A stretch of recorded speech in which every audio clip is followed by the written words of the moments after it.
Hola chicas, buenos días. ¿Cómo están? Hola Silvia, Elizabeth, Francisca, Nicole, Valentina. Hola, profesora. Hola, Hola, hola. profesora, buenos días. Listo, chicas, voy a empezar a compartir. Hoy tenemos nuestra clase número 4 de este módulo 2 y veníamos hablando Sí. de los medicamentos utilizados en el sistema digestivo. Hablábamos del tratamiento de la triterapia del Helicobacter pylori. Hablábamos de que en este, digamos, dentro de este sistema, las razones de mayor consulta son dolor abdominal, diarrea, náuseas. Y aquí tenemos entonces los antiespasmódicos, dentro de los cuales destaca la pargeverina, ¿cierto? En Chile se vende, se comercializa harta pargeverina en diferentes presentaciones.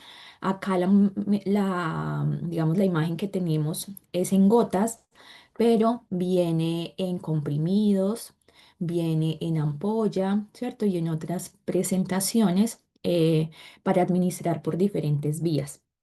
Entonces, digamos que es un principio activo que se utiliza bastante acá en Chile. En otros países se utiliza, por ejemplo, el N-butilbromuro de iosina, también la atropina, se utiliza mucho la papaverina, pero acá digamos que es importante ustedes conocer ese Viadil. Más adelante, ¿cierto? La pargeverina como tal, ¿cierto? Hablamos de Viadil como la marca, pero es la más conocida, pero tenemos muchas otras marcas, ¿cierto? Más económicas, como por ahí en el precio. Y más adelante, cuando veamos la parte de dosificación, ahí vamos a ver cuántas gotas de acuerdo al peso, de acuerdo a la edad. Teníamos también los antieméticos, que son los medicamentos para las náuseas.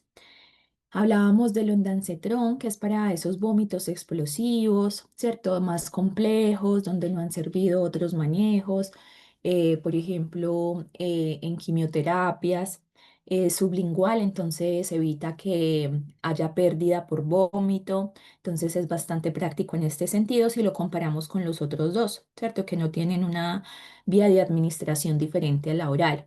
El Idón antes venían supositorios, pero desde hace más o menos unos 6 5 años no volvió a llegar. No sé si ahora que ya, digamos, estoy un poco más alejada de la farmacia privada, o haya llegado de nuevo, pero hasta hace 2 meses no estaba. Entonces, digamos que en ese sentido el ondansetrón tiene ventajas porque permite colocar la lámina o el comprimido debajo de la lengua sin interferir, digamos, mayormente en el vómito. Están los antisépticos intestinales. Entonces, generalmente las diarreas vienen asociados a procesos, ¿cierto? Puede ser bacterianos, virales, o de pronto, digamos, alguna intoxicación. Entonces, estos nos sirven para limpiar, digamos, las paredes del intestino, ¿cierto? Del estómago, del intestino, del tracto gastrointestinal. No funcionan como un bactericida, ¿cierto? No matan las bacterias, pero sí, digamos que limpian, es como el alcohol, pero a nivel interno. Entonces, la nifuroxacida hace ese efecto. em, la sulfaguanidina, la tapulgita es más como de limpiar porque son unas piedritas en donde se les absorbe todos estos componentes y se eliminan, ¿cierto? De todos estos microbios o todos los residuos que tengamos y los expulsa. Ya tal vez haya algún residuo, alguna em, microbio que esté generando esta diarrea. Entonces, esto es como para solucionar el problema, ¿cierto? No solamente para tratar el dolor o el vómito, ¿cierto? El malestar que se tiene asociado a la diarrea, sino para ayudar a dar solución, ¿cierto? Están los antidiarreicos como tal. La loperamida lo que hace es que corta la diarrea, pero digamos que hay que utilizarlo con mucha prudencia cuando realmente la necesitamos, porque puede generar como modificaciones en la función del intestino a largo plazo, porque hay personas que toman el hábito de utilizarla siempre. Entonces, por ejemplo, em, si, digamos, habitualmente la persona tiene tratamientos farmacológicos que generan diarrea o alguna situación médica que genera diarrea de manera permanente, entonces tienden a utilizarlo todos los días. Y lo que hacen es que generan en el intestino que el intestino se vuelva como que se acostumbre a este medicamento y pierda gradualmente su función, ¿cierto? La función de la motilidad, y eso, entonces es importante utilizarlo solamente cuando es necesario. Y hablábamos de los reconstituyentes de flora intestinal. Estos son más para, por ejemplo, situaciones agudas, el Saccharomyces boulardii, Lactobacillus, pero existen otros, ¿cierto? Está el multiflora, que también es muy conocido, pero se utiliza más de manera, digamos, preventiva, ¿cierto? Se utiliza un comprimido al día, no como estos que se utilizan de manera aguda después de un ciclo de diarrea, después de una situación o alguna patología gastrointestinal. Y este, por ejemplo, el perenteril, el bioflora, el Enterol S, que también es una opción más económica del laboratorio Sopco, se toma uno cada 12 horas, ¿cierto? Sea sobre o sea cápsulas, cada 12 horas por 5 días. Listo, entonces entramos a lo que es el sistema osteomuscular, ¿cierto? Entonces, el sistema osteomuscular se compone del sistema osteoarticular, ¿cierto? Que incluye todas las articulaciones, que incluye los huesos, las articulaciones, los ligamentos, pero también el sistema muscular, que comprende los músculos y los tendones. Entonces acá vamos a ver todas esas situaciones y, bueno, como las patologías por las que más nos consultan en farmacia. Aquí está todo lo que es dolor muscular, osteoartrosis, artritis, por ejemplo, osteoporosis, todo lo que afecta, digamos, nuestra estructura ósea, la densidad de nuestros huesos, está la parte muscular también, ¿cierto? ¿Qué pasa con nuestros músculos? ¿Qué pasa con nuestras articulaciones en el caso de la osteoartrosis, artrosis, poliartrosis? Y la parte de los ligamentos, ¿cierto? O las estructuras de este sistema, porque también tenemos acá lo que es el líquido sinovial, que por ejemplo en la artrosis vamos a ver un poco cómo se observa, cómo se ve un desgaste de este líquido y lo que genera el contacto de dos huesos que genera dolor. Entonces, este conjunto de estructuras hace la interacción con el entorno, ¿cierto? Es lo que nos da el movimiento, lo que nos da la capacidad de movernos, de locomoción, de desplazamiento. Cumple la función de proporcionar soporte, ¿cierto? Es la estructura, digamos, de donde se sostiene todo nuestro resto de órganos y nos genera protección, ¿cierto? A los órganos del cuerpo, porque, por ejemplo, las costillas, toda la columna vertebral igual, las caderas, toda esa parte pues nos resguarda el corazón, los pulmones, el hígado, el estómago y hacia la parte de abajo todo nuestro sistema reproductivo, nuestros riñones, nuestros ovarios, y su funcionamiento está estrechamente coordinado con el sistema nervioso, ¿cierto? Entonces nosotros tenemos un sistema nervioso central, uno periférico, y ese periférico en sus últimas conexiones, entonces se adhiere a estas fibras musculares para generar el movimiento, ¿cierto? Porque nosotros, eso es un movimiento que no es consciente, pero nosotros sabemos que si vamos hacia adelante, nuestro cuerpo de manera interna manda una información al cerebro que dice como vamos a mover tal pierna y se devuelve esta información con la acción, ya que la acción termina en el sistema nervioso periférico pasando a la fibra muscular y generando el movimiento. Entonces tenemos el sistema osteomuscular, ¿cierto? Se compone de toda la parte ósea, que es la estructura, y los músculos que nos da todo lo que es el movimiento. Y dentro de las enfermedades más comunes o más frecuentes o más reconocidas en este sistema tenemos la osteoporosis. Entonces, miremos nada más la imagen. En la osteoporosis tenemos, digamos, pérdida de esa densidad ósea, tenemos estas poros, Nuestros huesos tienen unos pequeños poros, pero en la osteoporosis estos poros se van ampliando, se van haciendo mucho más grandes y esto genera mucha fragilidad, ¿cierto? Riesgo de fracturas, porque obviamente si esta estructura está muy porosa, tiene muchos hoyos, pues va a ser más fácil terminar en una fractura. Esta enfermedad se caracteriza por la reducción de esa densidad ósea. Los huesos se vuelven mucho más porosos, entonces lleva un aumento en el número, en el tamaño de cavidades en su interior. Cada vez le cuesta más a ese hueso soportar, por ejemplo, acá tenemos toda la parte de la cadera, la pelvis, de soportar los órganos que descansan en esta parte de acá. Y como resultado, los huesos se vuelven muy frágiles, son menos resistentes a cualquier impacto y esto conlleva a una serie de riesgos. Por ejemplo, con los adultos mayores, ¿cierto? Estos adultos mayores que tienen osteoporosis, incluso hay un sistema internacional que genera una serie de recomendaciones respecto a medicamentos que no debería utilizar esta población. ¿Por qué? Porque, por ejemplo, por diferentes mecanismos puede desencadenar una fractura. Incluso los medicamentos que generan como pérdida de estabilidad, mareos, medicamentos que generan mucho insomnio, perdón, mucha somnolencia en el día. Entonces,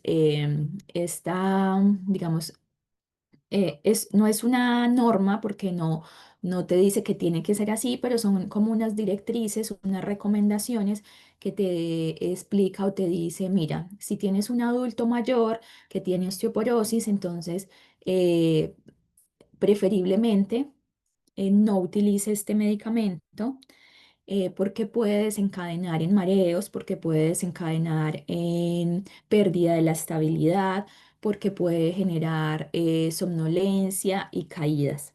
Ya entonces, en el adulto mayor es complejo porque toda esta medicación puede desencadenar diferentes situaciones, ¿cierto? Un medicamento que genera inestabilidad puede generar una caída, esa caída puede generar una fractura, esa fractura desencadena en lo que es una cirugía, que para un adulto mayor una cirugía en la cadera es muy complicada, ¿cierto? Porque es difícil el proceso de recuperación, de rehabilitación, los huesos ya digamos, no tienen esa capacidad de las estructuras, los ligamentos, de regenerarse como lo hacen cuando tenemos 10 años.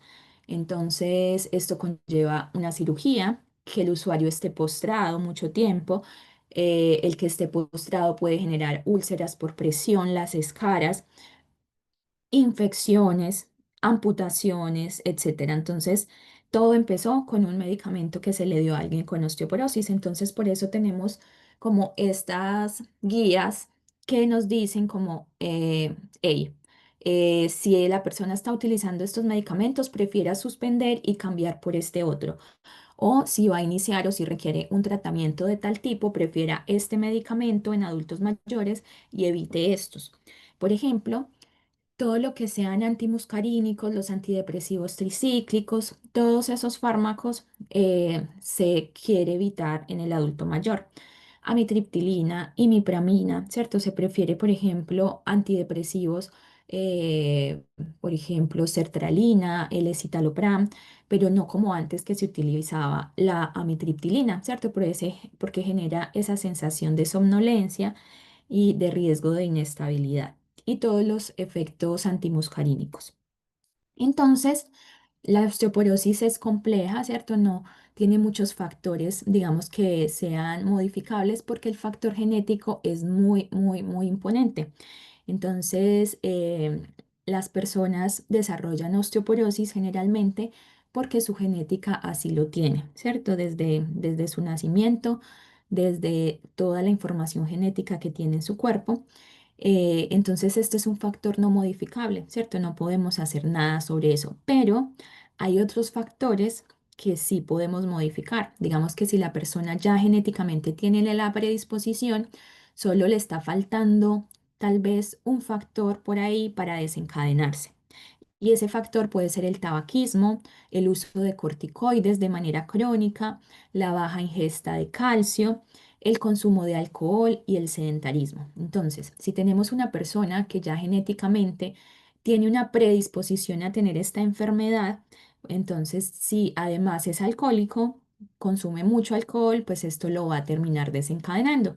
Entonces, la idea siempre es poder actuar sobre estos factores modificables. Si la persona sabe que su mamá, su hermana, por ejemplo, tuvieron osteoporosis, entonces la idea es que evite el tabaquismo, el uso de corticoides por más de 3 meses, que se alimente bien, ¿cierto? Que pueda adquirir ese calcio de la dieta y si de pronto en algún tiempo sabe que no lo puede adquirir de la dieta, pues suplementarlo pero de manera responsable, ¿cierto? Porque también a veces hay una supra dosificación de calcio, que hay personas que, bueno, he tenido en alguna ocasión una paciente que utilizaba una marca de calcio y utilizaba el calcio que le daban en el consultorio más otra marca de calcio.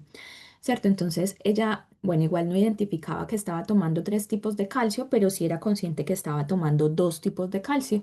Entonces ella decía que era por complementar, que porque la dosis era baja y estaba utilizando en 2 de los tratamientos dosis máxima prácticamente.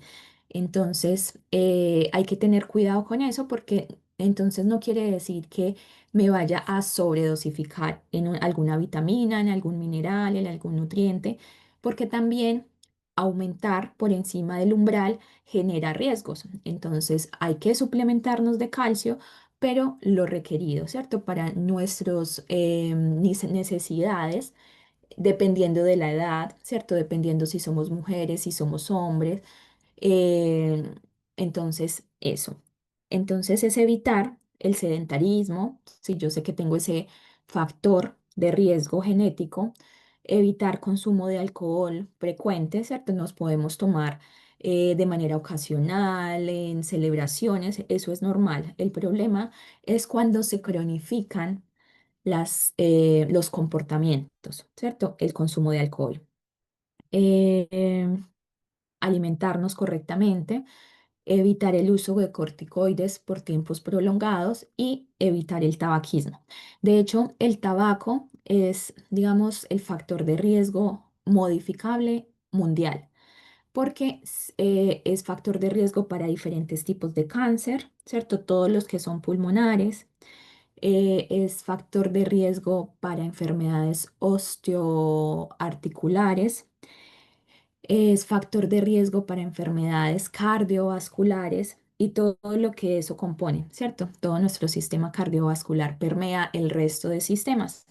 Entonces, evitar el tabaco es evitarnos un montón de posibles enfermedades a futuro.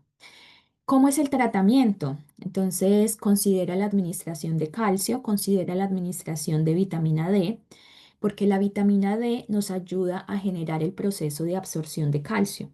¿Ah? Nos ayuda a aumentar como esa fijación de calcio en el hueso. Y esto, la dosis que yo necesito va a ser determinado por mi tratante, por mi prescriptor, de acuerdo a las necesidades que yo tenga. Aquí entran los bifosfonatos, que son un grupo farmacológico que también cuenta con evidencia clínica para ser recomendados en el tratamiento de esta patología. Aquí tenemos el alendronato, el ivandronato, y estos fármacos tienen una situación especial. Estos fármacos se toman o cada 8 días o una vez al mes, entonces hay que tener precaución en eso porque también tuve este año una usuaria que se tomaba el ácido alendrónico como fue, se lo tomó, la caja venía por 10 y se tomó los 10 como en 10 días. Entonces el especialista que lo estaba tratando le tocó suspenderlo por mucho tiempo, ¿cierto? Porque ya había como adquirido una dosis bastante alta en muy poco tiempo. Entonces, este se toma dejando periodos, ¿cierto? Largos. Por ejemplo, el levandronato se toma una vez al mes y el ácido alendrónico, que también lo encontramos como alendronato, que es lo mismo, es exactamente lo mismo, solamente que es en forma de sal. Es como la terminología prácticamente que cambia, pero el medicamento es exactamente el mismo. Y este se toma una vez a la semana. Entonces, si tú te lo tomas los domingos a las 9 de la mañana, la idea es que sea todos los domingos a esa hora. ¿Ya? Y además con estos fármacos se recomienda administrar otros medicamentos, por ejemplo, en algunos casos para evitar efectos secundarios o para potenciar el efecto de estos fármacos, o para evitar, como te les dije, algún evento asociado al medicamento. Generan varias reacciones adversas, y por eso es importante utilizarlo de acuerdo a la prescripción, porque igual estamos acostumbrados a tomar medicamentos cuando nos lo mandan, pues uno entiende que es todos los días. Entonces, que nos dejen un régimen que solamente es una vez al mes o todos los domingos es un poco extraño, pero hay que cambiar como esa perspectiva o esa orientación en nuestra cabeza. Está la osteoartrosis. La osteoartrosis es una de las enfermedades más prevalentes en nuestra población. Es de hecho una garantía GES, ¿cierto? Eh, el Estado te garantiza que te den un diagnóstico, un tratamiento, ¿cierto? Todo lo que tú requieres para el manejo de esa patología. Es una enfermedad degenerativa, ¿cierto? No tiene cura hasta ahora, pero sí podemos enlentecer un poco ese proceso, ¿cierto? Se caracteriza por el deterioro del cartílago en las articulaciones, lo que da lugar pues a mucho dolor, ¿cierto? A mucha rigidez, porque genera el contacto de dos huesos generalmente grandes y su fricción pues genera mucho dolor, mucha inflamación. Si bien puede impactar en cualquier articulación del cuerpo, suele manifestarse con mayor frecuencia en las articulaciones de la cadera, ¿cierto? Que lo llamamos coxartrosis, y en las rodillas, que lo llamamos gonartrosis. También hay muchas personas que tienen osteoartrosis en la columna vertebral. Entonces, ¿cierto? Dependiendo del lugar en donde se dé, pues se da el nombre de la artrosis. Cuando la persona tiene artrosis en diferentes partes del cuerpo, le decimos que hay una poliartrosis. em, y bueno, como les digo, esto es una enfermedad que entra dentro de las garantías explícitas en salud a partir de los 55 años. O sea, si tenemos 45 años y empezamos con una osteoartrosis, eh, digamos que tenemos que comprar la medicación de manera particular mientras cumplimos 55 años. Entonces, aquí a la izquierda tenemos una articulación sana, ¿cierto? Miren cómo está el ligamento, cómo está el cartílago, el líquido sinovial, delgado, como debe ser. Pero en la osteoartrosis hay una destrucción del cartílago. Miren que aquí en esta parte ya hay una ruptura y por ahí se empieza a filtrar em, como ese tejido, ¿cierto? Ese cartílago empieza como a migrar y a ubicarse donde no debe estar. Esta, como este espacio entre cada hueso, entre dos huesos, debe mantenerse así. Mire que acá está mucho más reducido y eso genera un montón de molestias. Miren estas partes de acá, esto genera dolor, ¿ya? Porque se empieza a generar una inflamación de este líquido sinovial. Miren que acá este líquido es supremamente delgado y acá miren cómo está. Entonces es algo que genera mucho dolor, sobre todo al movimiento. Entonces las personas que tienen osteoartrosis dicen que el dolor aumenta con la actividad física. Entonces el dolor es mucho más fuerte tipo 5 de la tarde, donde la persona ya ha hecho todos los movimientos del día, ha trajineado, ha ido, ha vuelto, ha hecho aseo en su casa. Ahí es donde se presenta en general el dolor, como el pic del dolor en los pacientes con osteoartrosis. ¿Ya? Ahí dice artritis, pero es una mala traducción desde el inglés, ¿cierto? Que ya siempre pasa, que traducen artritis, a artrosis, artrosis, artritis. Y la diferencia de la osteoartrosis con la artritis, bueno, son muchas, ¿cierto? Porque la artritis es una enfermedad autoinmune, ¿cierto? Mientras que la osteoartrosis es una enfermedad degenerativa del sistema osteomuscular, pero no por un proceso autoinmune. Entonces, lo que les decía, por ejemplo, en la osteoartrosis el dolor se agudiza mucho más con la actividad, como al terminar el día, pero en la artritis, por ejemplo, las personas amanecen con dolor porque amanecen con sus extremidades supremamente rígidas, ya que generan mucho, mucho dolor. Entonces, ahí hay varias diferencias, ¿cierto? Les estoy simplemente expresando como el tiempo de aparición en general del dolor, porque la osteoartrosis se desencadena por el movimiento, mientras que no así para la artritis.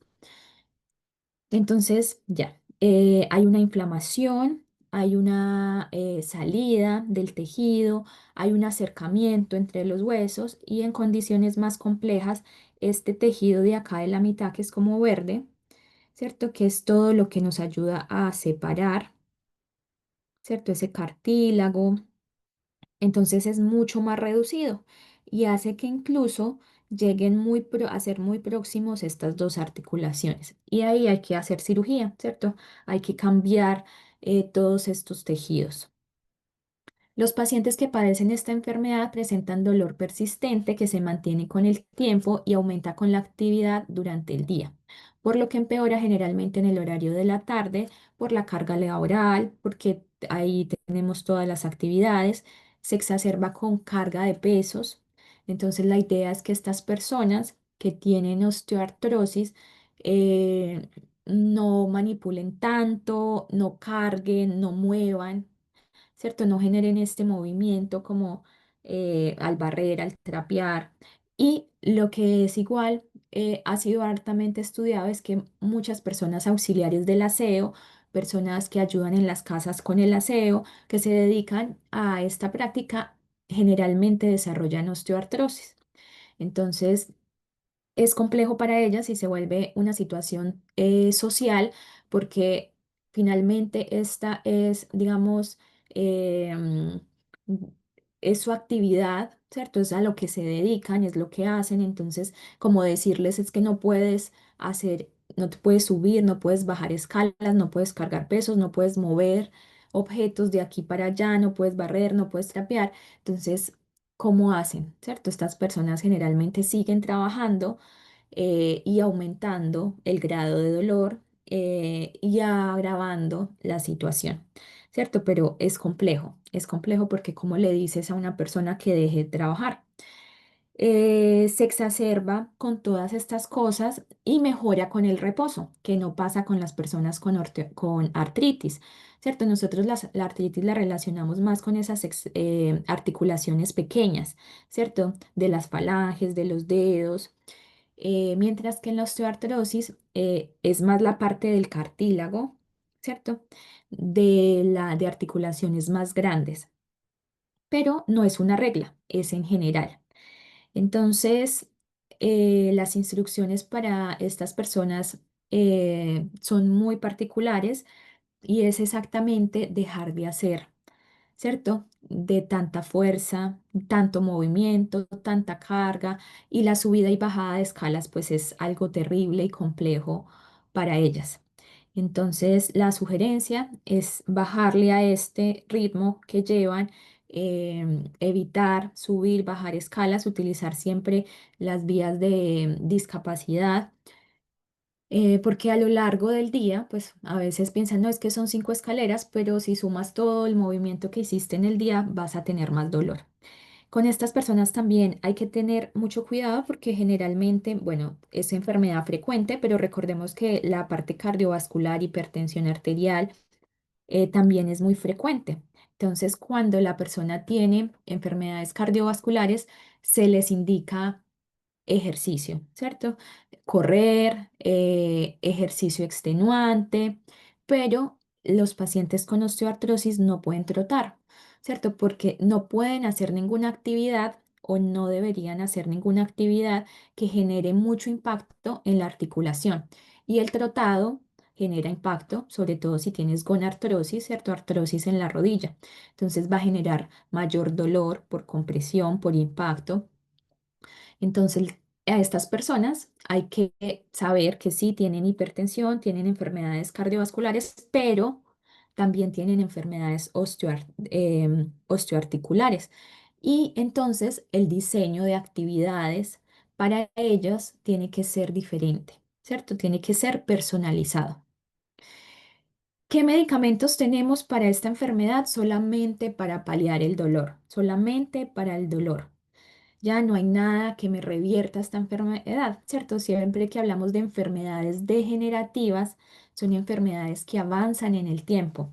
Hay algunas en las que prácticamente no podemos hacer nada, pero en la mayoría podemos como retrasar un poco, ¿cierto? Con los medicamentos o acompañar con la sintomatología.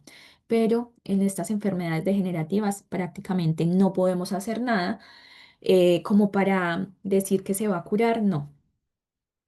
Avanza de diferente manera dependiendo del paciente. Hay enfermedades degenerativas que en una persona, digamos, la lleva a ser postrada. Estoy hablando no específicamente de la osteoartrosis en poco tiempo, mientras que esa misma enfermedad en otra persona va a tomar más tiempo para llegar a ese mismo punto. Entonces depende mucho de la evolución de cada paciente, de las condiciones, de todo el perfil, digamos, de base genético, de las predisposiciones, de los factores de riesgo, porque tenemos que buscar siempre es factores protectores. Si yo tengo una enfermedad, si yo estoy predispuesta a tener una enfermedad, entonces yo busco cuáles son los factores protectores, ¿cierto?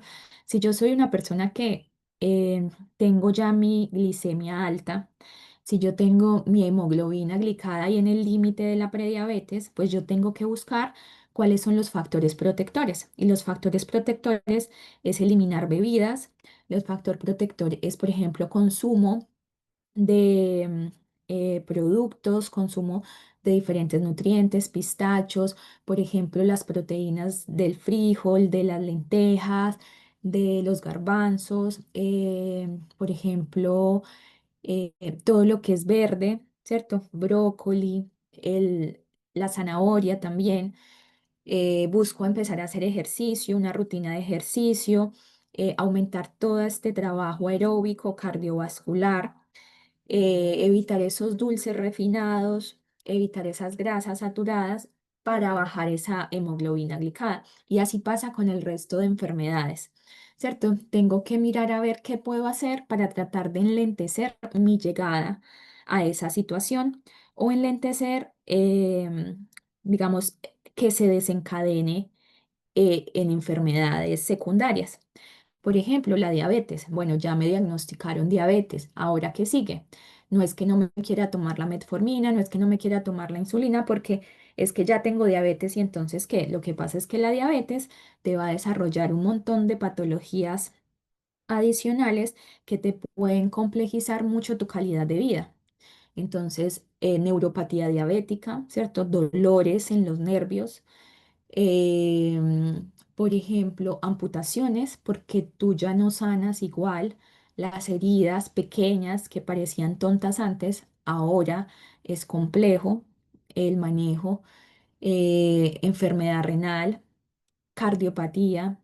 Entonces hay que cuidarnos esa diabetes con el tratamiento farmacológico, pero también con el tratamiento no farmacológico. Chicos, porque parece mentira, pero en algún momento evidencié un usuario que se toma la metformina con Coca-Cola. Entonces, es eso, no solamente es el medicamento, es también el manejo farmacológico, es suspender todas esas productos que nos generan daño, que nos generan mal, e incorporar lo que es bueno, ¿cierto? Para nuestra salud. Entonces, bueno, acá hablamos de la parte del alivio del dolor, entonces empezamos siempre con paracetamol.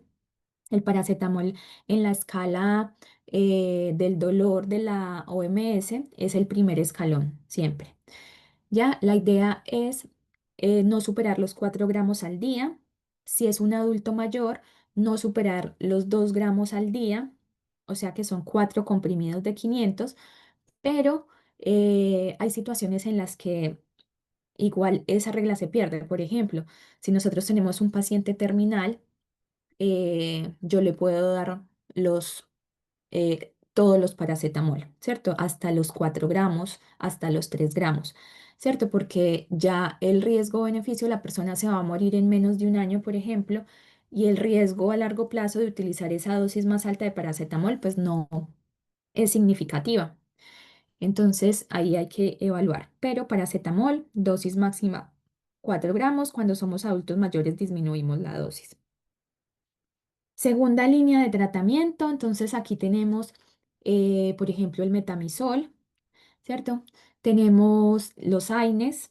Dentro de los AINES, ustedes saben que tenemos un grupo muy amplio. Tenemos ibuprofeno, ketoprofeno, ketorolaco, naproxeno, diclofenaco, si es, bueno, etoricoxib, celecoxib. Pero ¿por qué utilizamos más celecoxib y etoricoxib? Bueno, resulta que los AINES se dividen en dos grupos. Están los inhibidores de la COX-1, que es una enzima, y los inhibidores de la COX-2. Los inhibidores de la COX-1, que son todos los que le nombré anteriormente, ibuprofeno, ketoprofeno, todos ellos son inhibidores de la COX-1, selectivo, bueno, inhiben más la COX-1 que la COX-2, ¿cierto? Están como ahí más selectivos hacia la COX-1. Entonces, ellos a largo plazo, si se utilizan de manera crónica, pueden generar úlceras a nivel gastrointestinal. Por eso es que vienen en muchos en comprimidos con recubrimiento entérico. A largo plazo pueden generar enfermedad renal. Entonces, esos fármacos, como les digo, como la incidencia como de personas con hipertensión también es alta y aumentan la presión arterial, entonces preferimos los inhibidores de la COX-2, ¿cierto? Porque tienen menos incidencia en la parte renal, porque tienen menos incidencia en las úlceras, eh, pero también tienen un riesgo, ¿cierto? Y es la enfermedad cardiovascular, pero a largo plazo, como cuando se utiliza muy crónicamente. Entonces, con los COXIB, que son el celecoxib, el etoricoxib, digamos que tenemos más alerta es por lo que pasó con el rofecoxib, ¿cierto? Cuando estábamos viendo en la parte de farmacovigilancia, hablábamos en un punto de que las alertas, las normas aparecen cuando pasa algo.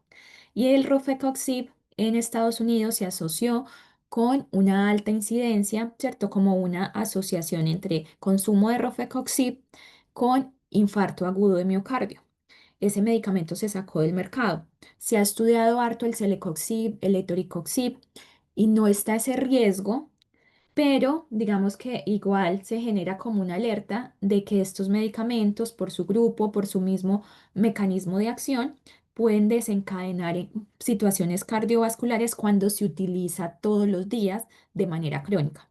Y por eso es que los consultorios te entregan solamente 5 comprimidos, ¿cierto? Porque para ese dolor leve y moderado los utilizamos como medicamentos de rescate en la osteoartrosis, ¿cierto? Tratamos como de que la persona no haga tanto consumo de ese medicamento, porque generalmente las personas que van al consultorio pues también tienen una carga cardiovascular. ¿Qué pasa con el celecoxib en la artritis? En otras enfermedades se utiliza y ya cuando la persona está en nivel secundario de atención es porque hay un dolor más agudo, es un dolor severo. Entonces, cierto, siempre se mira el riesgo-beneficio del uso y tener a una persona con ese dolor puede desencadenar un montón de cosas porque no sé si ustedes saben, pero el dolor genera aumento de la presión arterial, genera desarrollo de depresión, genera un montón de enfermedades del sistema nervioso central.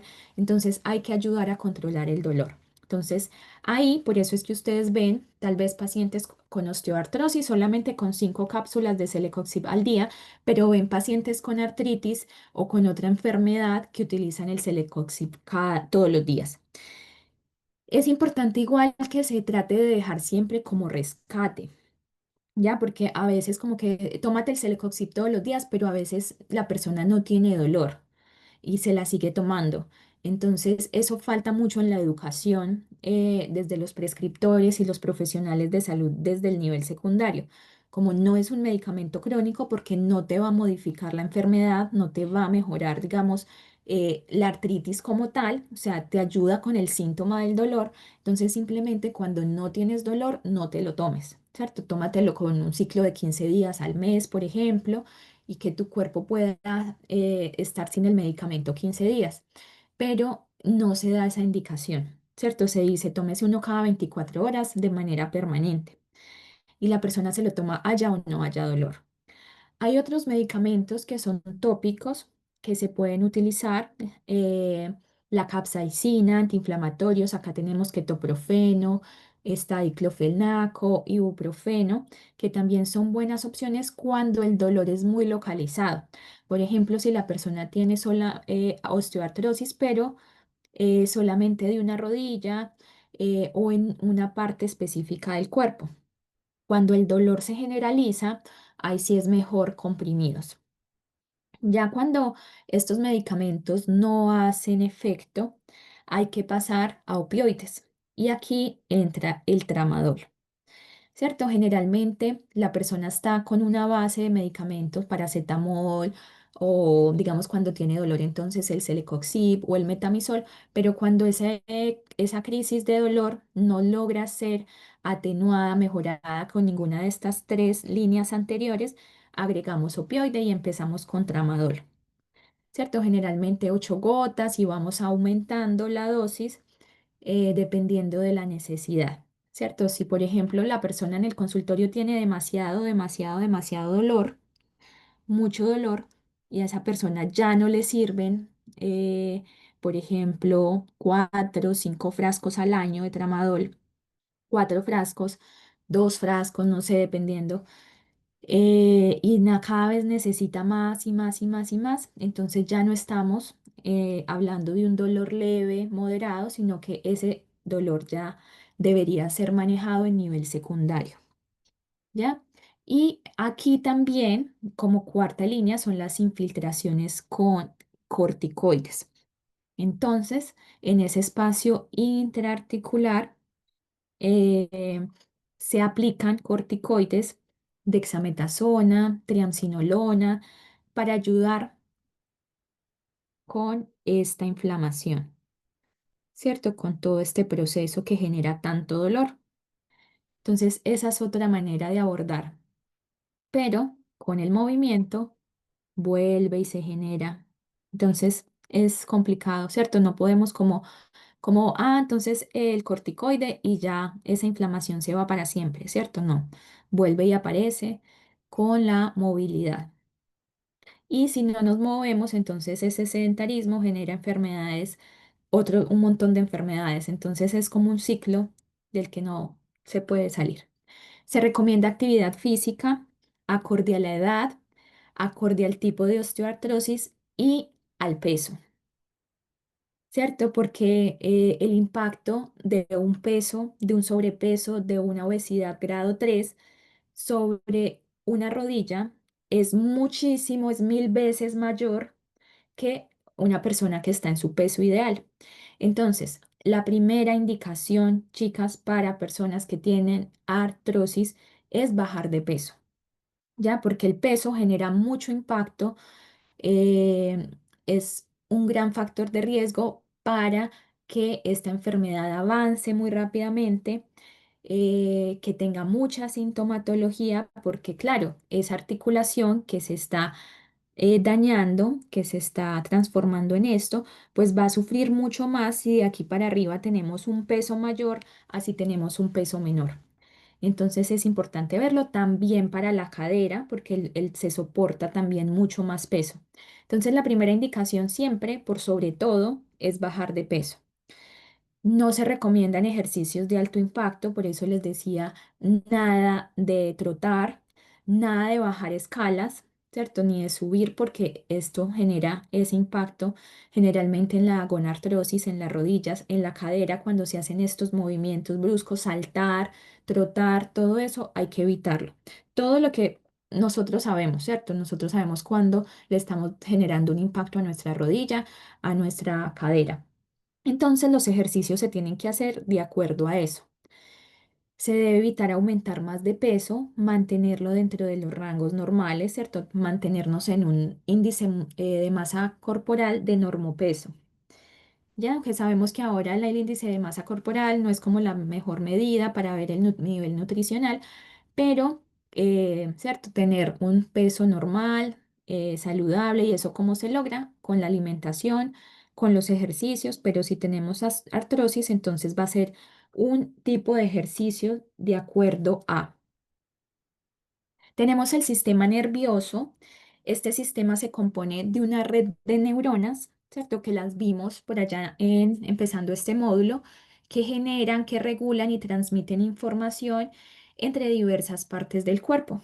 Esta propiedad es fundamental para llevar a cabo las funciones vitales como controlar el ritmo cardíaco, mejor dicho, para todo, para la respiración, para la digestión, para todas esas actividades que nosotros hacemos de manera consciente y lo que hacemos con nuestro sistema nervioso autónomo, ¿cierto? Que son esas actividades que no somos conscientes, ¿cierto? Pero que pasan en nuestro organismo, como la digestión, como la respiración.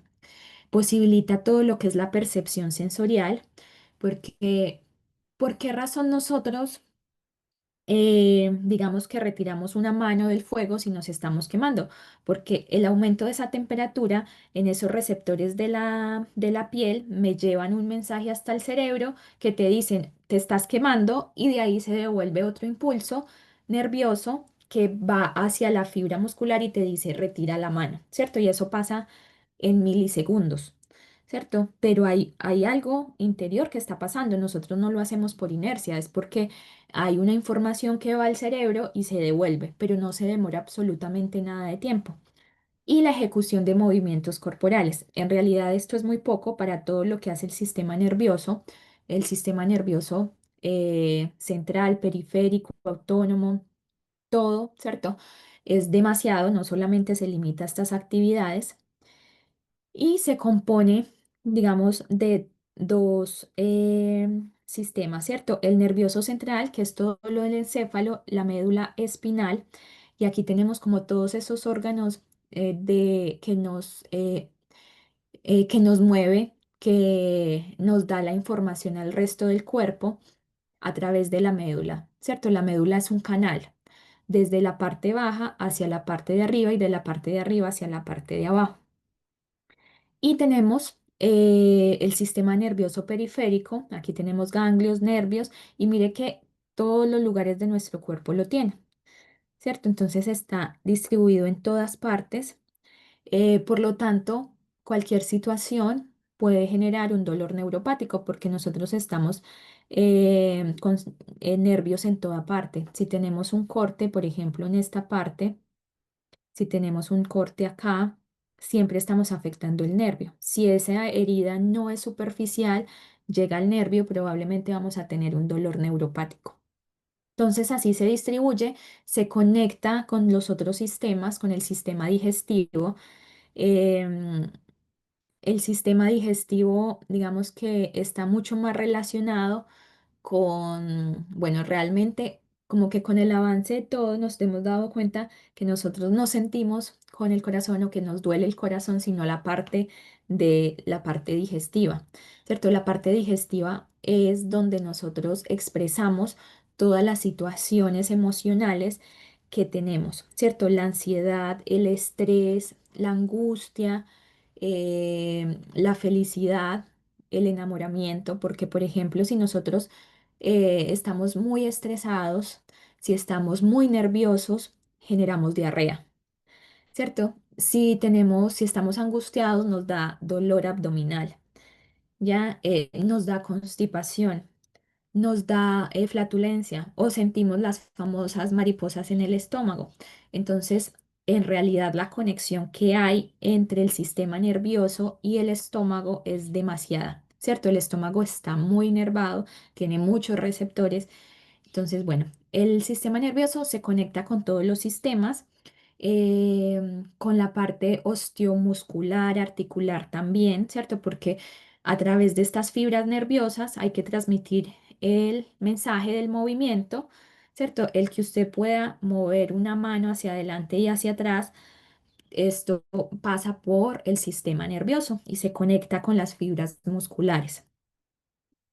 Entonces se divide en dos. Tenemos el SNC, que es el sistema nervioso central, y el SNP, que es el sistema nervioso periférico. Entonces, el SNP les he dicho que es como el medio de comunicación hacia todas las extremidades y los puntos más alejados del cerebro. Pero todo esto lo hace a través de la columna, ¿cierto? De esa médula espinal que está en esta columna vertebral. Por eso es que está tan bien protegida, ¿cierto? Con esta columna, con estas vértebras, porque ahí va toda la información de arriba y para abajo, ¿cierto? Los dos canales, el aferente. Entonces, el sistema nervioso lo dividimos también por sus funciones en sistema nervioso somático, que es el responsable de la percepción sensorial, el control de movimientos voluntarios. Entonces, este sistema es como el que en el que yo me doy cuenta y yo mando la señal, ¿cierto? Yo digo, voy a mover esta mano hacia adelante, la voy a mover hacia atrás, voy a mover este pie hacia adelante. Cuando hago conscientes mis acciones, cuando yo hago conscientes mis acciones, actúa el sistema nervioso somático, ¿cierto? Y el sistema nervioso autónomo se activa para generar esas funciones involuntarias. Entonces está siempre activo, porque nosotros tenemos muchos procesos a nuestro interior que nosotros no somos conscientes de ellos. Controlar el ritmo cardíaco, la digestión, la respiración, ¿cierto? Nosotros a veces somos conscientes de nuestra respiración, pero no siempre. A veces somos conscientes, pero no siempre. Listo. Antes de empezar con la enfermedad de Alzheimer, vamos a hacer un break. Quisiera saber si hay alguna duda, alguna pregunta hasta ahora o algo que ustedes quieran comentar como experiencia, si tienen alguna patología, cómo la han vivido, qué experiencia tienen. Mm, no todo, claro, profesora. Yo solamente que soy operada de la vesícula nomás, pero por cálculos. Ya. Pero eso fue ya hace varios años ya.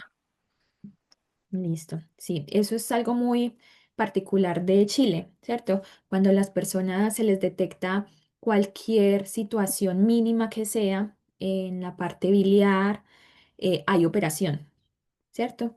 Esto no pasa en otras partes del mundo y eso se debe a que en los mapuches hay un gen que los predispone a desarrollar cáncer, ¿cierto? Este tipo de cáncer. Entonces, ante cualquier alerta mínima, o sea, puede hacer que nunca fueras a desarrollar un cáncer, pero ante cualquier situación mínima hay cirugía, ¿cierto? Hay operación, hay cualquier problema con la vesícula, digamos que lo solucionan de inmediato y eso es súper bueno, ¿cierto? Porque conocen su factor de riesgo y actúan con mucho tiempo para ello. Em, entonces no pasa así con el resto del mundo, ¿cierto? Como que no funciona de la misma manera, pero encuentro que es súper bien porque son conscientes de su riesgo, una prevalencia mayor que en el resto del mundo, entonces simplemente previenen. Y eso es mucho de lo que les decía, si yo sé que hay un riesgo, así sea muy mínimo, yo protejo, ¿cierto? Yo protejo. Listo, chicos, entonces nos vemos en unos 10 minutos para continuar. Ya.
Listo, chicas, vamos a continuar. Voy a compartirles nuevamente.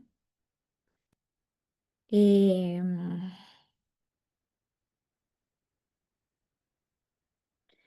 entonces, vamos a hablar de la enfermedad del Alzheimer. Es, digamos, la enfermedad, digamos, como la principal enfermedad del sistema nervioso y tiene una patogenia muy compleja. La etiología es diversa. A ver, yo miro por acá. En ocasiones tiene, digamos, el origen es hereditario, pero, ¿cierto? Hay algunos otros factores que se han ido descubriendo que desencadenan, pero la parte hereditaria es, digamos, el, es el mayor factor de riesgo para la enfermedad de Alzheimer. Entonces, no es un factor modificable, no podemos hacer nada, ¿cierto? Viene en nuestra genética y se va a desarrollar. Entonces, esta enfermedad se distingue por cambios anatómicos, como la pérdida de neuronas, la pérdida de sinapsis. Recordemos que esa sinapsis es ese traspaso de la información entre las dos neuronas que vimos a principios de este módulo.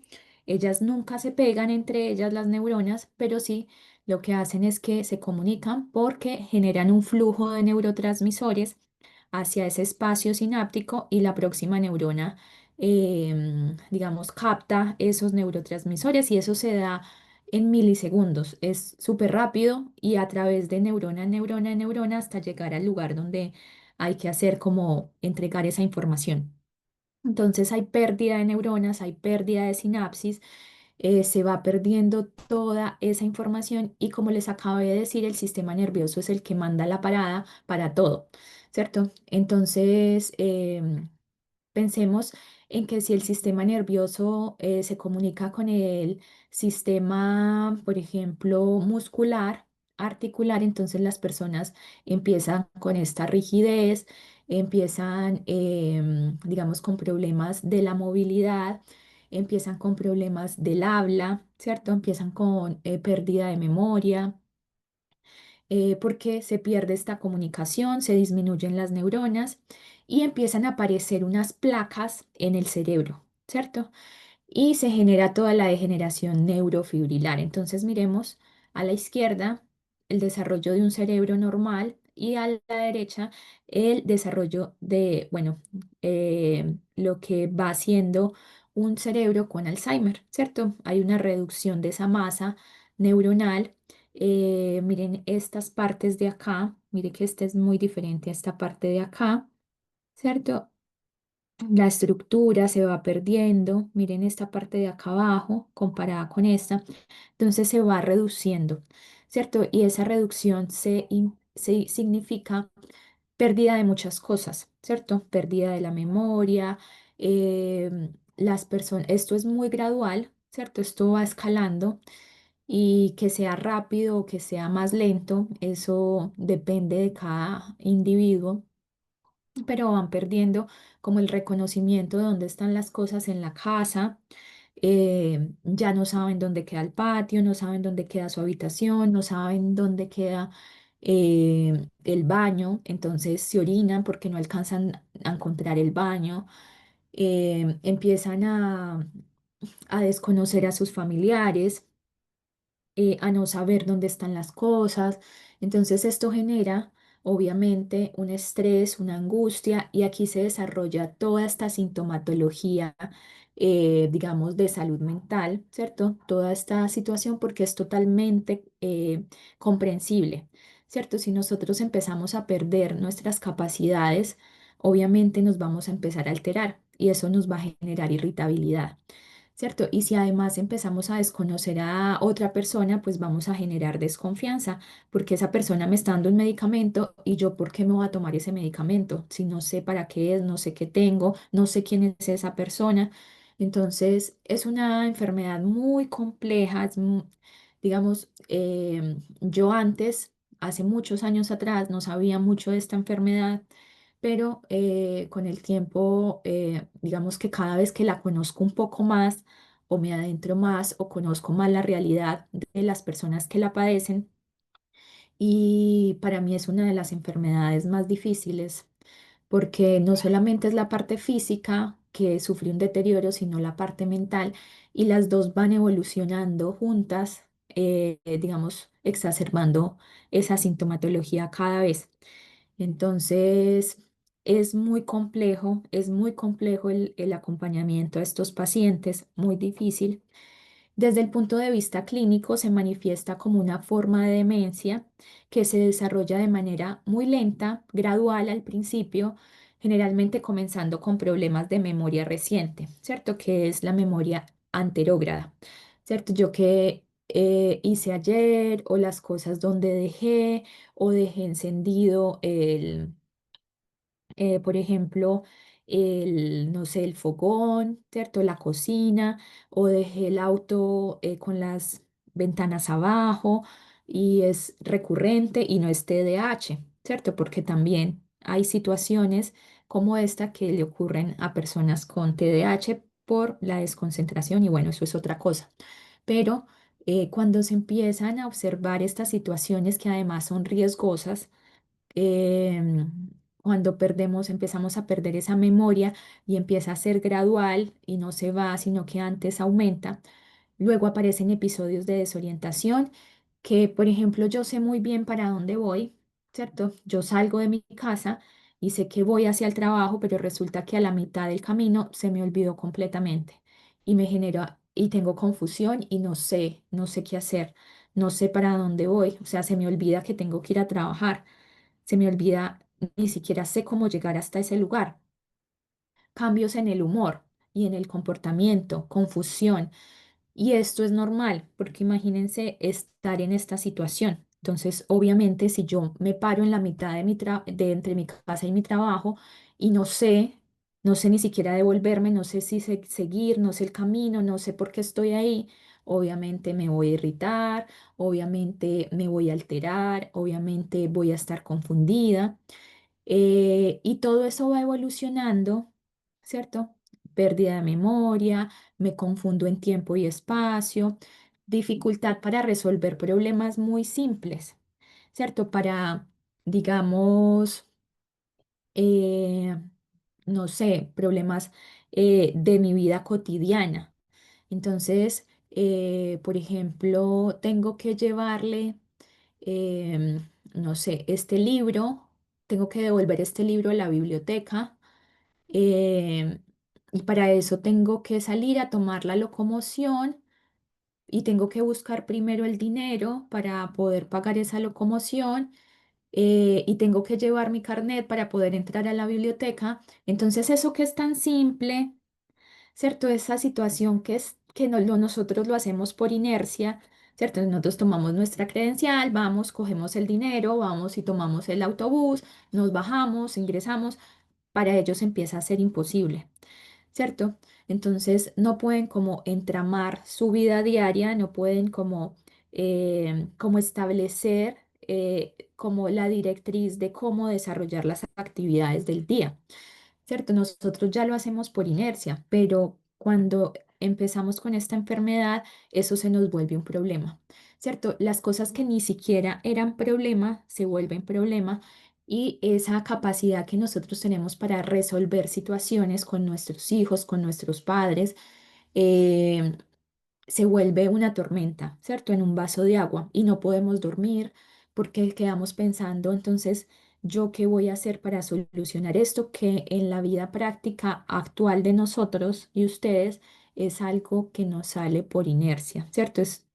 Nosotros todo el tiempo estamos resolviendo problemas pequeños sin pensar mucho, pero cuando empezamos con esta enfermedad, esos problemas se vuelven inmensos, difíciles, no los podemos resolver o nos dificulta mucho darle solución a cosas muy simples. Cuando la persona empieza a repetir mucho las cosas, entonces me dice una y otra vez, como por ejemplo, no sé, te entregué las llaves para que vayas a tal parte. Y a los 2 minutos, te entregué las llaves para que vayas a tal parte. y a las 2 horas te entregué las llaves para que vayas a tal parte. Entonces es como repetición de esas cosas que no deberían ser. Problemas al realizar tareas habituales, ¿cierto? Lo que les mencionaba antes, cambios de humor, de personalidad, pues obviamente, porque si me están pasando todos estos cambios, obviamente yo me altero, además de que no sé qué está pasando, porque a veces el diagnóstico no se da tan temprano o no sabemos qué tipo de demencia es. Entonces, claro, genera angustia, genera estrés. Algo que les pasa mucho es que cuando ya tienen su diagnóstico, ya saben hacia dónde van, entonces saben que van a ser una carga para sus familias, entonces esto obviamente genera muchos cambios, genera como mucha frustración pensar que van a perder esa capacidad que tienen por sí solos y que van a llegar a depender totalmente de alguien porque finalmente se va a perder esa capacidad motora, ese lenguaje, no me voy a poder comunicar, no voy a poder transmitir lo que yo quiero, o sea, es todo eso. Entonces, en la enfermedad de Alzheimer es frecuente que existan trastornos conductuales como los delirios lúcidos, la depresión, obviamente, los estados confusionales, el trastorno del sueño, las acatisias, la ansiedad, ¿cierto? Pérdida de memoria, eh, inhabilidad de adquirir nuevos recuerdos. Entonces, son esos recuerdos recientes, porque además, si no duermo bien, en una fase del sueño, nosotros pasamos esos recuerdos de ayer a recuerdos para siempre. Si no duermo bien, esos recuerdos no se van a plasmar en mi memoria de largo plazo. Pero además por otros factores, porque hay pérdida de neuronas, problemas de orientación, de atención, incapacidad de resolver operaciones aritméticas sencillas, deterioro en la capacidad de caminar, el movimiento, muy bajo nivel de energía, ¿cierto? No queremos hacer nada, no nos sentimos bien, queremos estar acostados, nada nos, digamos, nos mueve, no tenemos intereses, ¿ya? Entonces, esta situación es compleja y hay que abordarla, ¿cierto? Se tiene que abordar al paciente con Alzheimer desde diferentes disciplinas. Entonces, el manejo involucra el tratamiento farmacológico, estimulación de la actividad y la orientación familiar. Entonces, aquí no solo hay que trabajar con el usuario, con el paciente, sino también con la familia. El objetivo de los medicamentos utilizados es ralentizar, ¿cierto? Que vaya más lento el avance de los síntomas, ayudar a corregir los trastornos conductuales y psicológicos con el fin de mejorar la calidad de vida de quienes lo padecen y sus familiares. Entonces, aquí es complicado porque es una situación que involucra un deterioro físico, cognitivo, mental, que agrava la salud mental del usuario. Pero también hay una incidencia sobre los cuidadores, ¿cierto?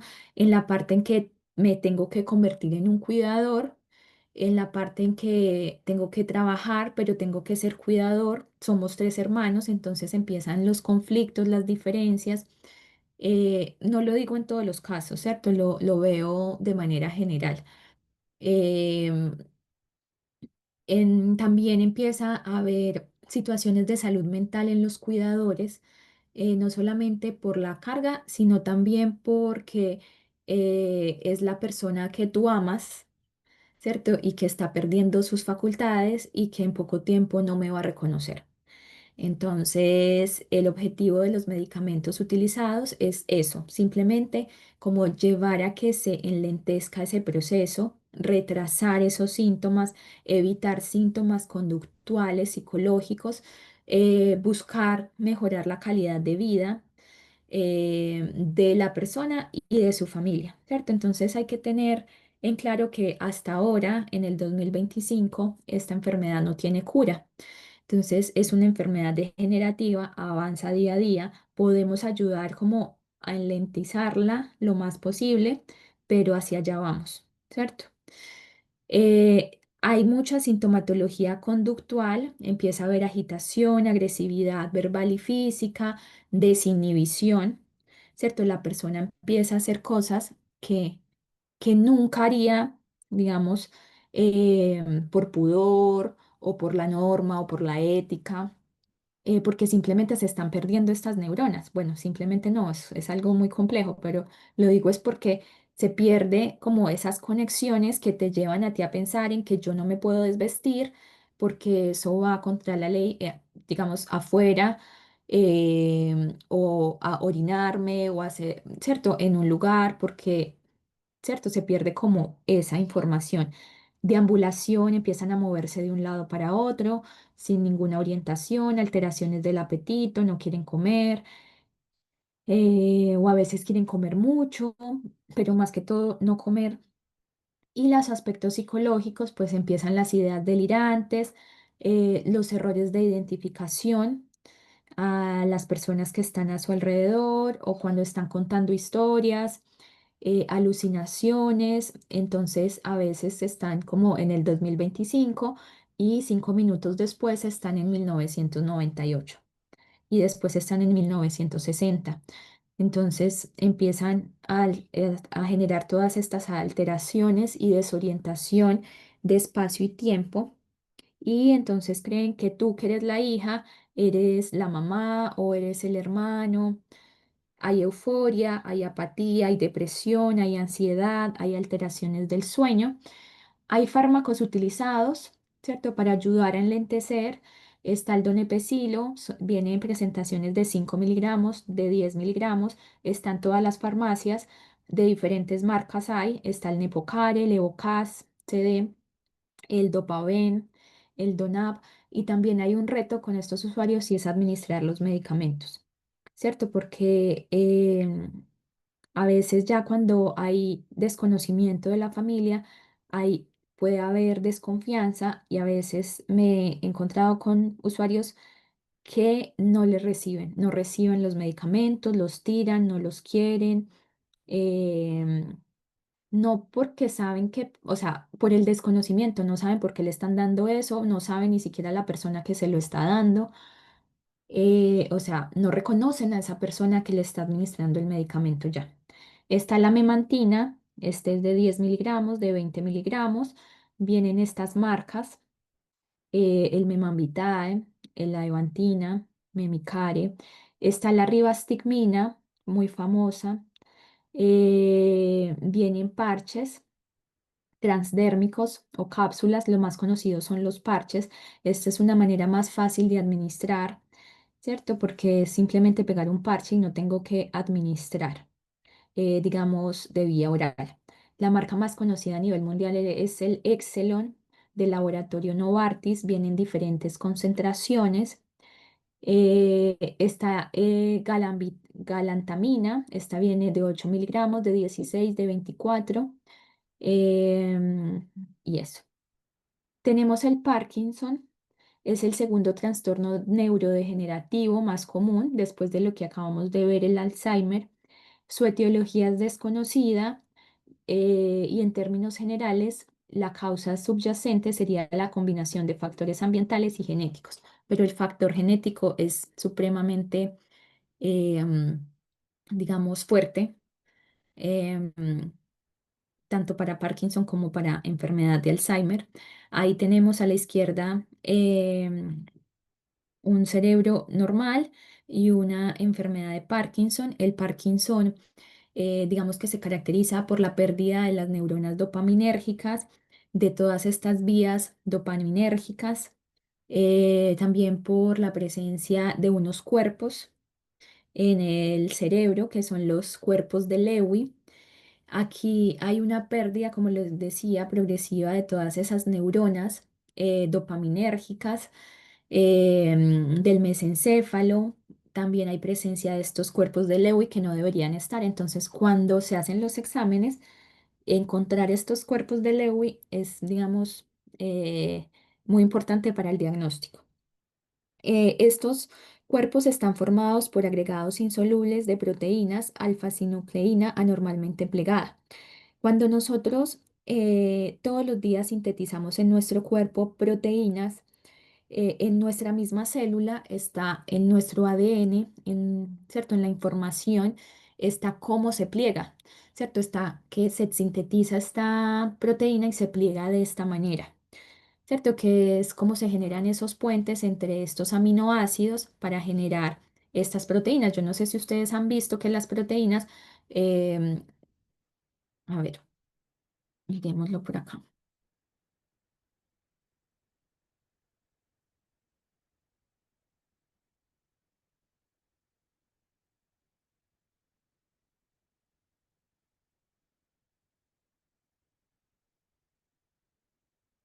Mire, así es como visualizamos una proteína, ¿cierto?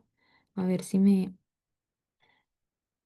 Las proteínas se pliegan de esta manera, ¿cierto? Miren que vienen como así en bucles, ¿ya? Y tienen aquí unos loops que se conectan con otros bucles.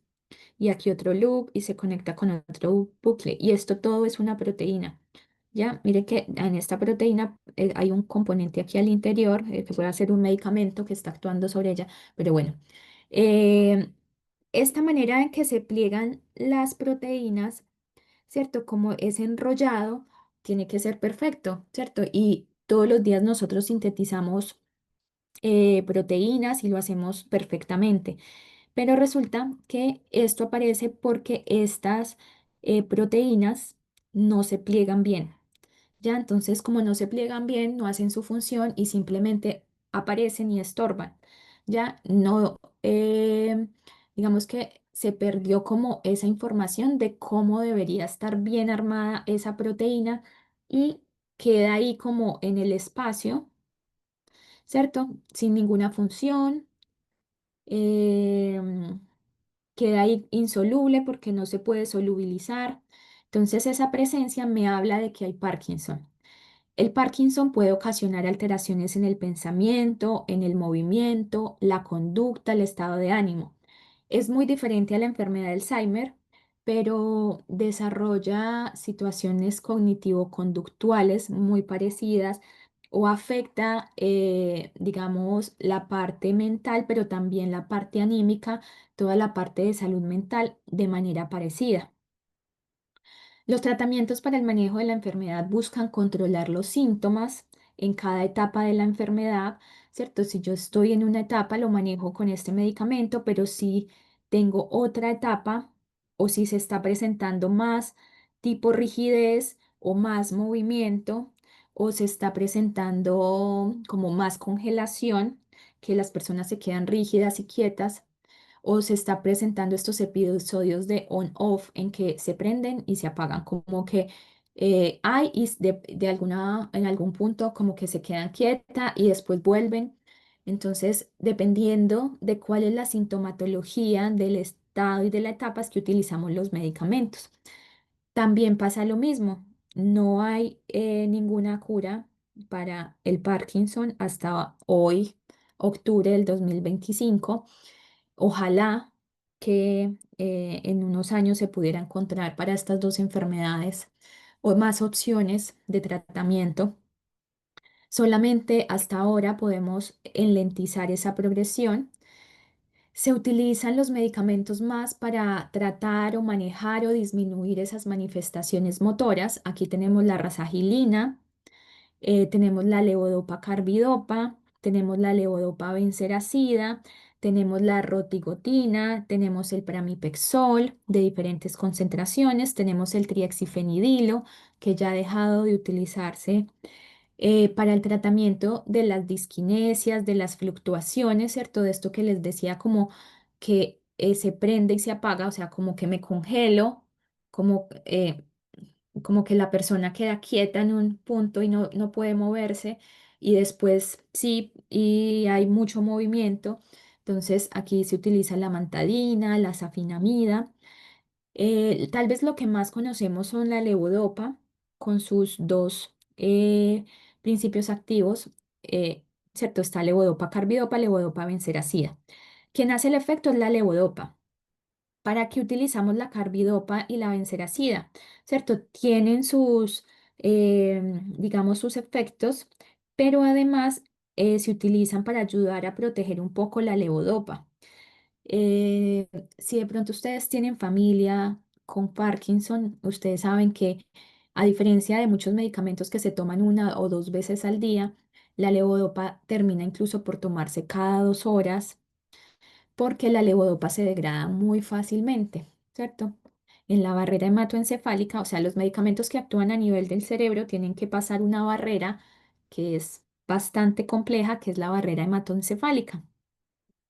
Entonces, en este camino que tiene la levodopa para llegar al cerebro, hay muchas enzimas, hay muchos componentes del cuerpo que la dañan, la degradan. Entonces, dura muy poco tiempo y lo que se hace combinándola con carbidopa, con benseracida, es potenciar ese efecto, es hacer que permanezca un poco más, ¿cierto? Que esté un poquito más, que me dure un poquito más, como llevarla a su mejor potencia encontrada hasta ahora, octubre del 2025. Entonces se acompañan de esos otros componentes que van al lado, benseracida o carbidopa. Tenemos el sistema endocrino. Aquí tenemos un conjunto de glándulas y órganos que elaboran hormonas y las liberan directamente en la sangre para que lleguen a los tejidos y órganos de todo el cuerpo. Estas hormonas controlan funciones muy importantes en diferentes etapas de la vida y durante toda la vida, ¿cierto? El crecimiento, el desarrollo, el metabolismo, toda la parte reproductiva, bueno, son esenciales. Entonces, el sistema endocrino es un sistema muy importante. Es diferente en hombres y en mujeres. La parte de abajo, obviamente, todos tenemos la glándula tiroidea, tenemos también la glándula pineal, la pituitaria, el hipotálamo, porque aquí es donde se manda toda la información de secreción, ¿cierto? Secrétese tal hormona, suspéndase la secreción de tal hormona. Entonces, miren cómo el sistema nervioso central, que yo les vengo hablando, que se interrelaciona con el resto de sistemas. Hablamos del digestivo, hablamos del músculo esquelético, pero miren que también está directamente relacionada con el endocrino, porque no pasa ninguna cosa en las glándulas de nuestro cuerpo si no se ha emitido una orden, una información del cerebro, específicamente en estas 3 áreas. Y ya si bajamos, entonces tenemos las glándulas adrenales, ¿cierto? Las glándulas suprarrenales, tenemos el páncreas, en donde se libera la hormona insulina, tenemos los ovarios en nuestro caso y los testículos en el caso de ellos, la testosterona. La testosterona. Tenemos el hipotiroidismo, que es la patología endocrina tal vez más conocida, pero existen muchísimas, por eso existen endocrinólogos, ¿cierto? Los endocrinólogos no existen solo para tratar hipertiroidismo y problemas de la tiroides, sino para todas y cada una de estas glándulas y de sus productos. El hipotiroidismo es una condición en la glándula tiroidea en la que no se produce la hormona de la tiroides para satisfacer las necesidades del cuerpo. La hormona de la tiroides, eh, digamos que está implicada en muchos procesos del cuerpo, en parte cardíaca, en crecimiento, en el peso, en el estado de ánimo, en ciclos, por ejemplo, de la mujer y del hombre, en la parte de la memoria, en la como regularización de temperatura. Entonces, cuando hay alteración o cuando no tenemos cuando esta tiroides no está produciendo esta hormona, entonces tenemos algunos signos y algunos síntomas. Signos se refiere a las cosas que yo puedo identificar. Digamos, por ejemplo, la presión arterial es un signo, el pulso es un signo, la frecuencia cardíaca es un signo, pero un síntoma es una sensación de frío, ¿ya? Un síntoma es una alteración del ciclo menstrual, un síntoma es la piel seca y gruesa. Entonces, para que empecemos a identificar qué son signos y qué son síntomas, ¿cierto? Los signos los tomamos, ¿cierto? Yo puedo ver la presión arterial, yo puedo ver los signos vitales, ¿cierto? Y los síntomas ya son situaciones que aparecen. Entonces hay sensación de frío, hay deterioro de la memoria, hay alteraciones del ciclo menstrual, hay piel seca y gruesa, hay disminución del pulso, hay cabello seco y quebradizo, aumento repentino de peso, cansancio y somnolencia. Entonces no quiere decir que si yo no estoy durmiendo bien estos días tengo hipotiroidismo, pueden ser muchas cosas, pero cuando ya se van sumando varias de estas hay que empezar a mirar y a sospechar.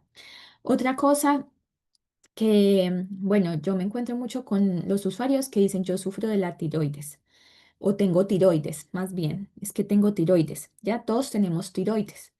Entonces, no es correcto decir es que yo tengo tiroides, ¿cierto? Yo tengo hipotiroidismo o tengo hipertiroidismo o tengo una enfermedad en la tiroides, ya, pero no decir tengo tiroides porque todos tenemos, bueno, tenemos tiroides cuando estamos sanos y bien. En el hipotiroidismo, ¿cómo se diagnostica? ¿Cierto? Por medio de unos parámetros. Se hace una prueba de sangre y se miden los niveles de la hormona TSH, la T3 y la T4. Arriba, en el cuadrito rosado, tenemos los valores normales. La TSH debería estar entre 0,4 y 4,5. La T3 entre 3,5 y 7,8. La T4 entre 9 y 25. Con estas concentraciones. Eh, para mirar el hipotiroidismo, yo me fijo en dos hormonas, la TSH y la tiroxina libre, la T4 libre.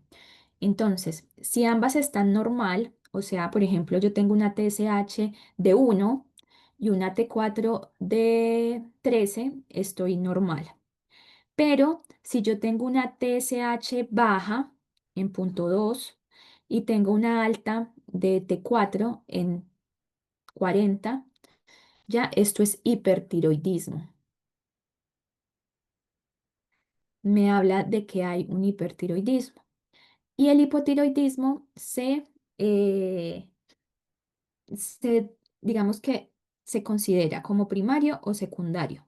El primario es si la TSH está alta y la T4 está baja. La TSH si está en 20 y la T4, por ejemplo, si está en punto 2, eso me habla de un hipotiroidismo primario. Ya hay un hipotiroidismo secundario que, digamos, se debe a algo más, ¿cierto? Alguna patología, alguna situación que me ha llevado a un hipotiroidismo. Entonces, si tengo la TSH baja, por ahí digamos en punto 2, y si tengo además la T4 baja también, entonces me habla de un hipotiroidismo secundario. El que más tenemos, el más frecuente, es el hipotiroidismo primario, ¿cierto? De estas tres patologías es em, la más, digamos, frecuente y se acompaña de síntomas, ¿cierto? Porque si yo tengo una TSH, eh, digamos, bueno, sí, está dentro del rango y yo tengo una T4 baja, entonces tengo que mirar los síntomas, ¿cierto? Entonces se analiza todo con síntomas y con estos niveles. Si la persona tiene, digamos, alta la TSH, la T4 baja, pero no tiene síntomas, ¿cierto? No le aparece absolutamente ningún síntoma. Las diferencias no son muchas, entonces hablamos también de un hipotiroidismo subclínico, bueno, que tiene otras connotaciones, pero vamos a hablar del hipotiroidismo, ¿cierto? El tratamiento es reposición, ¿cierto? Yo cómo trato el hipotiroidismo es una disminución o una ausencia de secreción de la hormona de la tiroides. Entonces, ¿qué hago? Suministro esta hormona de manera exógena, ¿cierto? A través de un tratamiento oral. Entonces se transforma en T3 en órganos periféricos y como la hormona endógena desarrolla su efecto a nivel de los receptores T3. Entonces es lo mismo, solamente que no está en el cuerpo, pero yo la administro desde afuera. Este medicamento viene en microgramos. Mira que la mayoría de medicamentos vienen mg, miligramos. Este viene en microgramos. Es muy poquita la cantidad que yo tomo. ¿Cierto? Es la concentración que se requiere es muy, muy, muy pequeña y viene de diferentes concentraciones. 25 microgramos, 50, 88, 75, 100, 200, 128, 130 y algo, 150. Ya hay muchas concentraciones de levotiroxina. Recuerden que es microgramos, es muy pequeña la dosis. ¿En qué momento del día la administro? Esto es un ciclo del cuerpo en donde se exacerban o se aumentan diferentes, eh, digamos, hormonas o componentes en el día.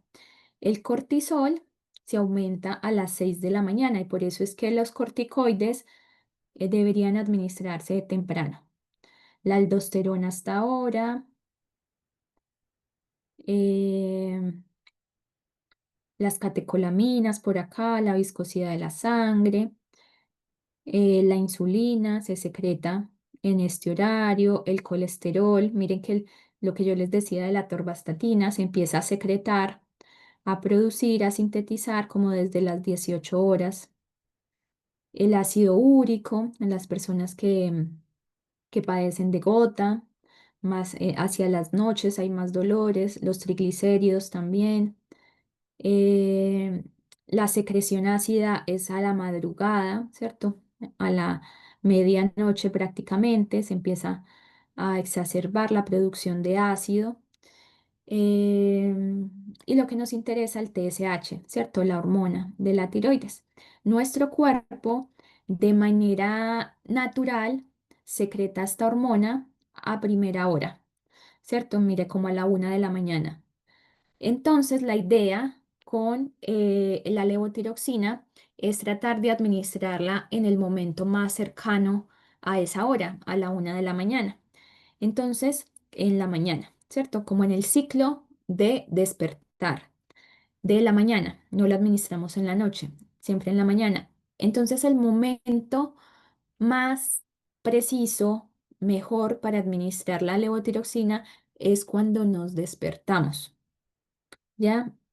A las 6 de la mañana, a las 5 de la mañana, a las 7, a las 8 y en ayunas, porque resulta que la levotiroxina, al ser una hormona, como también lo es la insulina, son muy delicadas, ¿ya? Entonces, esta hormona se absorbe con mucha dificultad, con mucha dificultad. Entonces, si yo la tomo con alimentos o con otros medicamentos, se va a dificultar aún más la absorción. Entonces tenemos que dejarle el estómago, los intestinos para ella solita, ya, para que ella se pueda absorber bien, para que ella sea feliz y se absorba bien. Si nosotros le agregamos leche, tecito, pancito, palta, va a disminuir su absorción y su efecto. Entonces, lo que se solicita es que se tomen ayunas, ¿cierto? Y que se espere por lo menos 30 minutos después de tomar para poder administrar cualquier otro medicamento o un alimento. Esa es la razón de ser. ¿Ya? Listo, chicos, chicas. Entonces, bueno, con esto damos finalizada la clase de hoy. Recuerden que el lunes se habilita la prueba, ¿cierto? Esta es la prueba 2 del módulo 2. Se habilita el lunes desde las 7 de la noche hasta el martes hasta las 7 de la noche. Preguntas, dudas, No, inquietud, todo bien, profe. alguna Ninguna experiencia, duda, profesora. alguna Mm, experiencia de familia que tenga mm, Alzheimer, mm. Parkinson, Alzheimer, mis abuelas, mis dos abuelas. Ajá, las dos. sí, Sí, entonces me sí. imagino que tú ves ese proceso en primera y sabes más o menos cómo se va dando todo. Sí, no, sí, es degenerativo. Sí, totalmente. Mm, sí, se caen, tienen caídas. Al final la hospitalizan y ahí ya el gran final. Sí, es complejo, es Mm, importante como el acompañamiento y el cariño, mm, ¿cierto? Porque ellos olvidan, pero siguen sintiendo. Entonces ellos siguen recibiendo todo ese amor, todo ese cariño, esa preocupación. Entonces hay que Mm, seguir con eso, ¿cierto? ujú, Transmitiendo todo esas emociones, el mm, cuidado, el amor, paciencia, acompañamiento, que ellos no se sientan tan solos. Es muy difícil, pero mm, ellos han perdido todo menos esa parte de sentir. ujú, Entonces, esa es la parte que tenemos que como que cuidar. ¿Cierto? Porque, como dicen por ahí, ha perdido la memoria, pero no el sentir. sí. Mm. Listo. Silvia está por ahí. Sí, Valentina, Sí, acá estoy. eh, Marta, ¿no? ¿Cierto? Elizabeth estaba por ahí. Nicole, Nicole, Elizabeth y Francisca. Nicole también y Francisca. Listo, chicos. La clase de ayer ya está cargada. La clase de hoy la cargo en un momento cuando procese. Se demora como unas 2 horas. Entonces ahí se las envío. ya. Que estén muy bien, que Ya, tengan un buen fin profesora. de semana. Nos vemos. Igualmente usted, que esté bien. Igualmente, que Chao, pase buen fin de chao. semana. Chao, Chao, Silvia. chao, chao. Chao.